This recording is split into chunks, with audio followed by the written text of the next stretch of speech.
Olá, agora vamos fazer o fechamento do nosso trabalho. A gente vai falar um pouco mais aqui sobre a base de citação, voltar e falar sobre a técnica de introdução, desenvolvimento e conclusão, um pouquinho de técnicas de escrita e fazer o fechamento geral para que todos vocês sejam capazes aí de fazer uma excelente redação. Além disso, eu queria chamar a atenção para alguns temas que podem vir a cair na sua prova. Então, tudo aquilo que estiver voltado para inclusão e exclusão, fiquem bem atentos.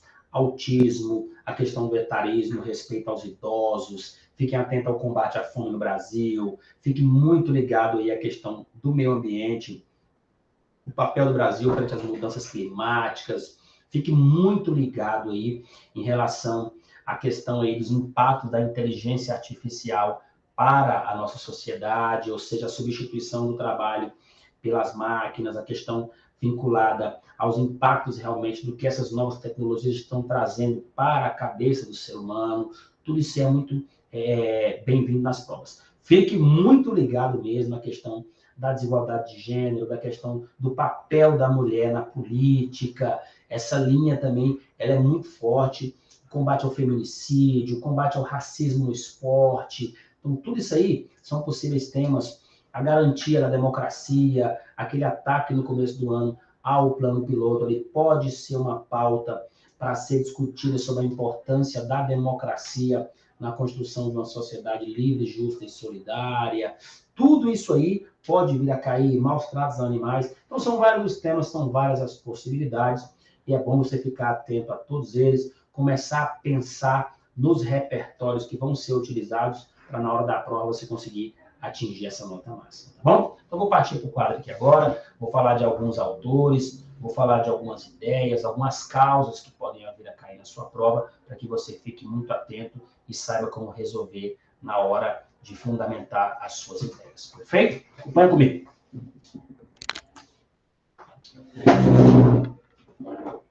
Então, existe uma técnica chamada tá com medo, pai?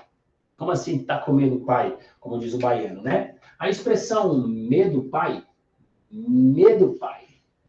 tá com medo, pai. Vou colocar aqui o pai, vou colocar 3 vezes, né? Olha que massa. Tá com medo, pai. Olha aí, ó. 2, 4, 6, 8, 9. Vou colocar mais um D bem aqui, hein? Vou colocar na frente aqui, tá? Tá com medo, pai? 10 causas muito comuns de você encontrar na prova do Enem. Vou colocar até de vermelho aqui, já que são causas, né, são problemas, né? Então, tá aqui, a gente vai organizar, vai colocar essas 10 principais, para que você consiga aí, na hora da prova, ativá-las e, claro, chegar lá a organização e a estrutura da sua prova, tá bom? Já tivemos os principais repertórios, já tivemos os principais agentes, já tivemos as principais estruturas, agora é a hora das causas, para você chegar longe, perfeito? Então, primeiro aí, ó, quando a gente fala do M aqui, ó, a maldade humana, o machismo, né? A maldade humana, ó, a maldade humana.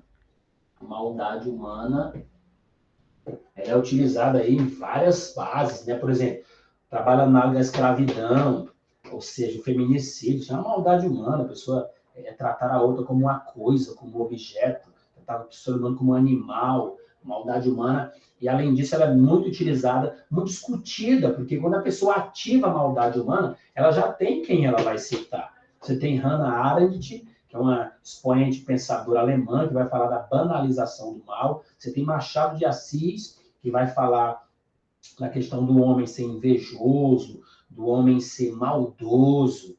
Então, você tem aí Thomas Hobbes, que diz que o ser humano sem as leis tende a ser mau, é um leviatã. Então, fique atento aí, é uma das principais causas da prova, tá bom? Segundo, nós temos aí a linha fundamental aí, ó, os estereótipos. Rapaz, quando eu falo em estereótipos, olha, estereótipos.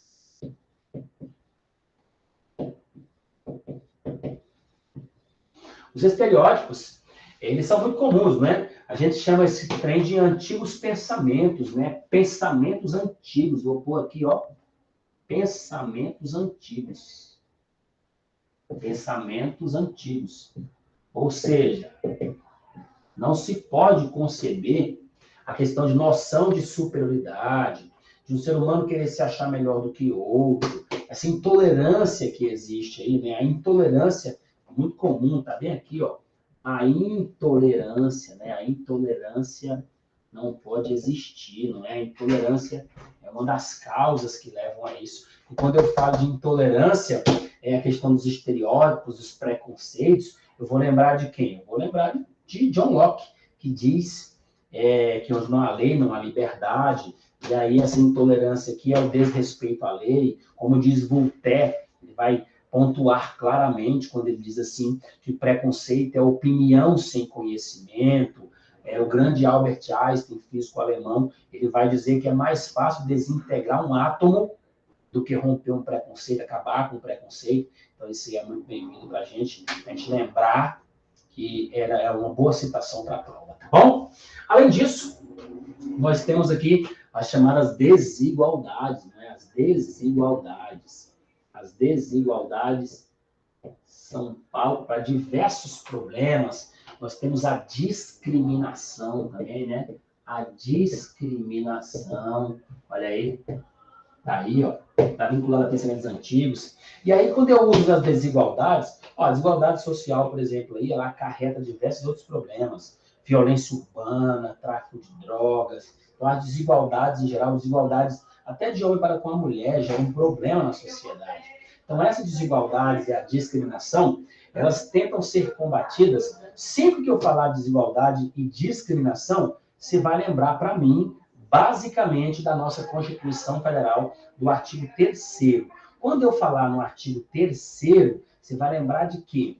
De que é um dos objetivos da nossa República construir uma sociedade livre, justa e solidária, combatendo os preconceitos, a discriminação e erradicando a marginalização, a pobreza e as desigualdades, tanto sociais quanto regionais. Então, é importante reconhecer esses artigos. E quando eu falo de artigos da Constituição, a gente costuma dizer que os 6 artigos da Constituição, eles são muito interessantes para nós. Daqui a pouco eu vou colocar os 6 ali e vou dar a palavra-chave de cada um deles aí, todos com a letra D, para facilitar a sua vida. Perfeito?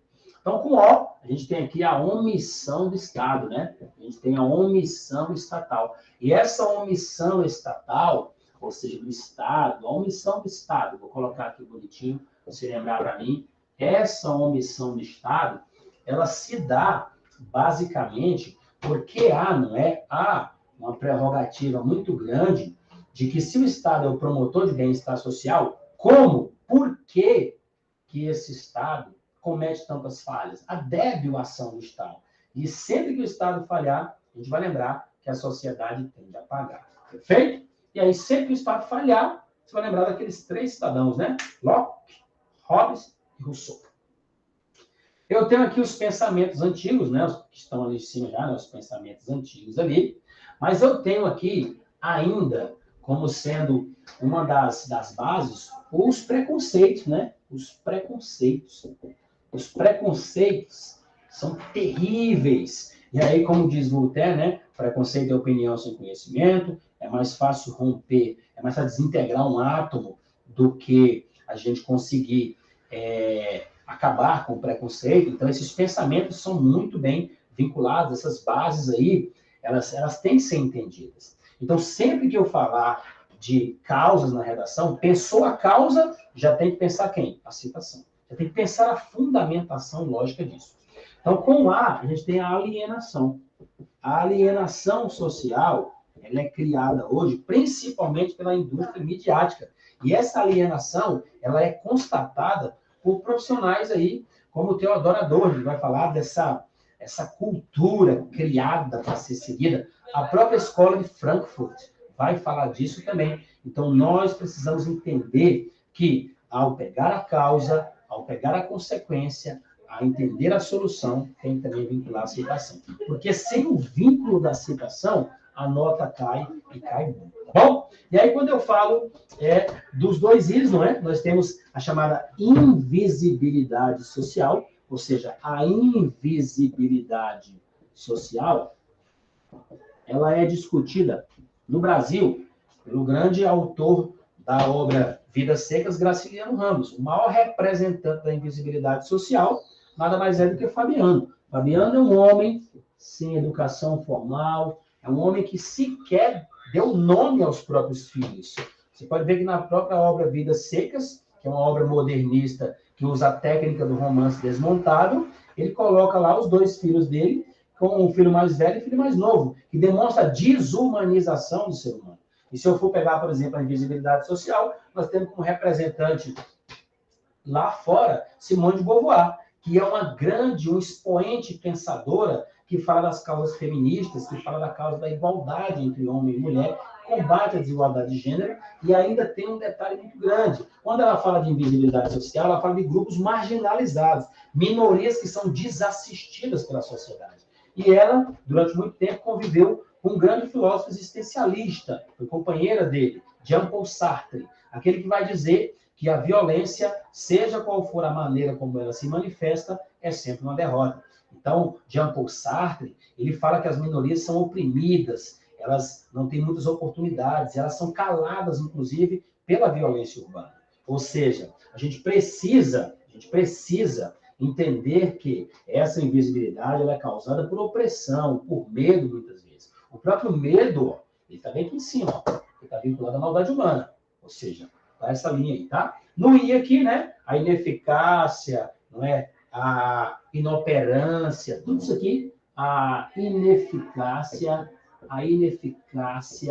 estatal, a inoperância governamental, tudo isso aqui é importante para nós discutirmos, mas é muito importante mesmo. Então, essa linha fundamental aqui de ineficácia e inoperância, você vai lembrar lá dos preceitos constitucionais, vai lembrar das responsabilidades que os filósofos contratualistas legaram para o Estado. Então, está aí as 10 principais causas da prova, já com seus devidos citadores. Agora, chegou a hora da gente falar das palavras-chave que estão vinculadas, né, à nossa Constituição Federal, que é um documento importantíssimo para citações em provas. O conhecimento do direito ele é muito importante. Então, a gente costuma dizer que aquelas pessoas que leem mais, conhecem prerrogativas de direitos e deveres, têm muita facilidade para citar na prova.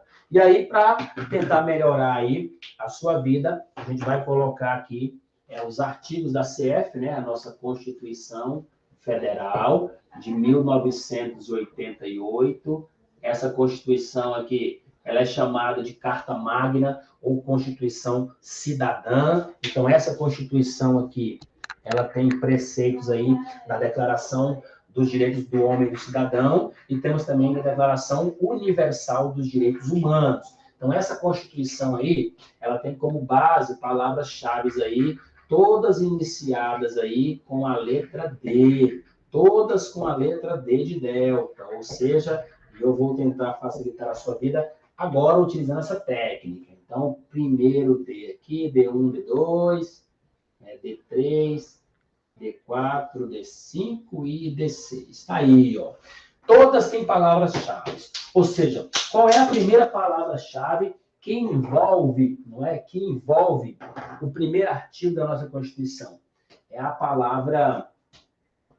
Ó, primeiro, quando eu falo do primeiro artigo, a gente chama de sócio de vapor, não é? Soberania, dignidade, cidadania, pluralismo de ideias, valores do trabalho, liberdade do trabalho. Então, a dignidade da pessoa humana.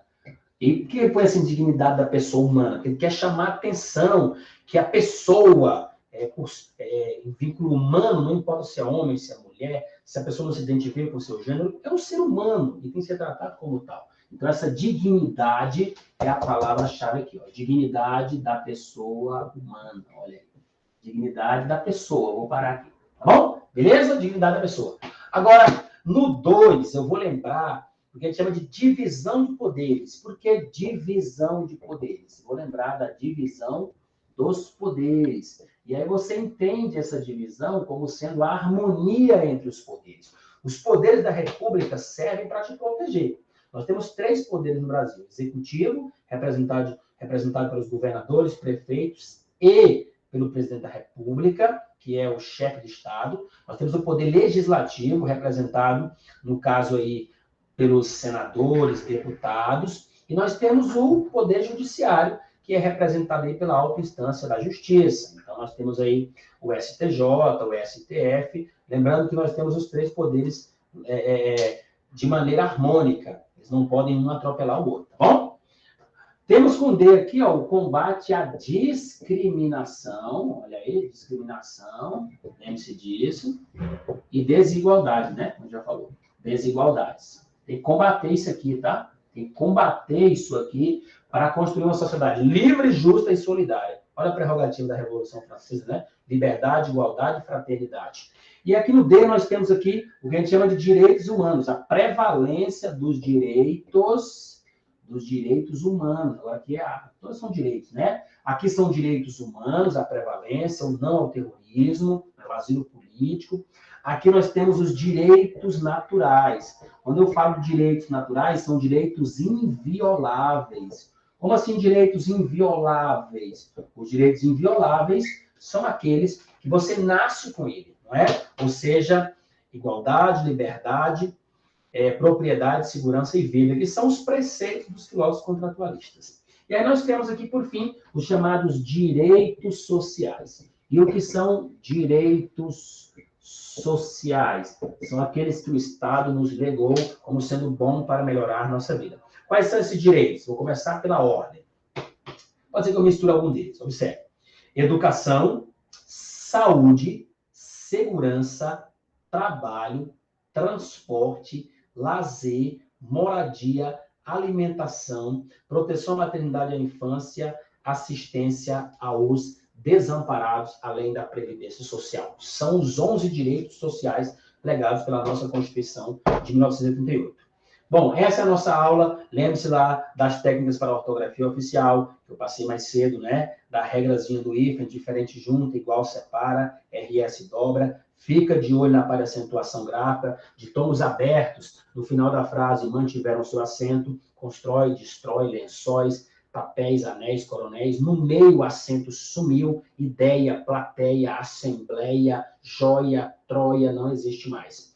Vai lembrar, sempre que eu falar de vírgula, lembra do popopô, né? Os 5 pôs lá que eu te dei de técnica, por isso, portanto, por conseguinte, pois, porque, porém, tudo pede vírgula. Fica de olho, tá bom? E no caso da crase lá, a palavrinha terminada em ado, pede crase, ligado, associado, vinculado, relacionado. Palavras como direito a, acesso a, prejudicial a, útil a, devido a, vão pedir crase. Fique bem atento para não errar. Foi um prazer imenso estar com vocês nesse projeto. Meu nome é Salvador Borges. O meu Instagram é Professor Salvador 1000, é o numeral 1000.